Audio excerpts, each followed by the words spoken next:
ഞാനിത് കമ്പി വെച്ചിട്ട് തന്നെയാണ് കെട്ടിയിട്ടേക്കുന്നത് കേട്ടോ.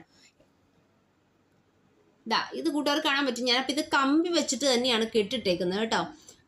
മുകളിലേക്കാണ് കമ്പി വെച്ചിട്ടായതുകൊണ്ട് ഞാൻ മുകളിലേക്കാണ് കെട്ടിട്ടേക്കുന്നത്. ഇടയ്ക്കൊന്ന് നൂലും ഞാൻ ചെയ്തിട്ടുണ്ട് കേട്ടോ.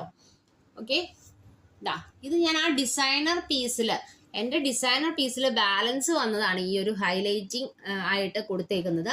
ഈ ഒരു ബോർഡറാണത്. അപ്പം ഇത് ഓവറോൾ ആ ഡ്രസ്സിലുണ്ട്. അപ്പം അതുകൊണ്ട് ഞാനതൊരു ബോർഡറായിട്ട് കൊടുത്തു. പിന്നെ തീം വന്നേക്കുന്നത് വൈറ്റിലായതുകൊണ്ട് തന്നെ ഈ സാറ്റിൻ റിബൺ എല്ലാം പൊളിച്ചു കളഞ്ഞിട്ട് ഞാൻ ആദ്യം പറഞ്ഞ പോലെ തന്നെയുള്ള എന്താ പറയുക, സാനിറ്റൈസർ അല്ലെങ്കിൽ ടിന്നർ അതൊക്കെ ഉപയോഗിച്ച് അതിൻ്റെ പശയൊക്കെ ഫുള്ളായിട്ട് കളഞ്ഞിട്ടുണ്ട്. അപ്പോൾ ഇതിങ്ങനെ ഇപ്പോൾ ഗ്ലേസിങ്ങോട് കൂടി തന്നെ കിട്ടിയിട്ടുണ്ട്. അതിനുശേഷം ഞാൻ ഈ ടിയാര ഇതിൻ്റെ മുകളിൽ വെച്ചിട്ട് നന്നായിട്ട് ഒട്ടിച്ചു കൊടുത്തു. അതിനുശേഷം ഈ സ്റ്റോൺസ് ഇങ്ങനെ ഒട്ടിച്ചു കൊടുത്തു. അപ്പോൾ അതെല്ലാം ടിയാര മേക്കിങ്ങിൽ ഉള്ളതാണ്.